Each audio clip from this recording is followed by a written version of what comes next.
నమస్కారం నమస్కారం నవీన్ గారు. ఏంటంటే ఈ గతంలో 3 రాజధానుల అంశానికి సంబంధించి తెర మీదకి తీసుకొచ్చి ఆ రోజున రాష్ట్రాన్ని 3 ప్రాంతాల మధ్య విద్వేషాలు రెచ్చగొట్టేలాగా వ్యవహరించడం 3 ముక్కలాట పేరుతోని పెద్ద ఎత్తున ఆ రోజు ఆందోళన జరిగింది.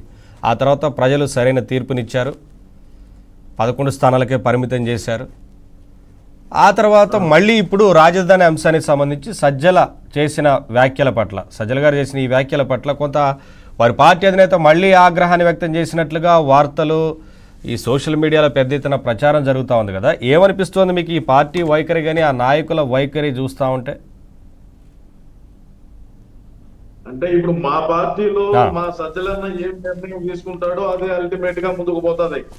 ఓకే, అది మా అన్నకి చెప్పి చేర్చాడా, మా అన్నకి చెప్పి చేయలేదు అనే విషయాన్ని మనం గమనించినట్లయితే, గతంలో మేము అధికారంలో ఉన్నప్పుడు వైజాగ్, అదే విధంగా కర్నూలు, అమరావతి 3 రాజధానులు కావాలని మరి మన సజ్జలన్నీ ఆయనే నిర్ణయం తీసుకున్నట్టుగా ఉన్నది. మనం చూస్తా ఉంటే ఒక విషయం ఏంటంటే, అమరావతి రాజధాని కాడికి వచ్చితే మనం అధికారంలో ఉన్నప్పుడు 3 రాజధానులు అని చెప్పి అమరావతి రాజధాని ప్రాంత ఆ రైతుల్ని ఏ విధంగా ఇబ్బంది పెట్టినామో, అదే విధంగా మాకు మొన్న జరిగినటువంటి ఎన్నికల్లో రాజధాని ప్రాంతంలో మాకు మా వైసీపీకి సంబంధించినటువంటి వ్యక్తులు గాని, కార్యకర్తలు గాని, అదే విధంగా ఈ యొక్క రాజధానికి సంబంధించి మహిళల మీద కావచ్చు, ఇంకొక రకంగా కావచ్చు, ఏ విధంగా ఎన్ని ఇబ్బందులు పాలైనా మా పార్టీ ఆడ ఏ స్థితిలో ఉన్నదో మనం ఒకసారి గమనియాల.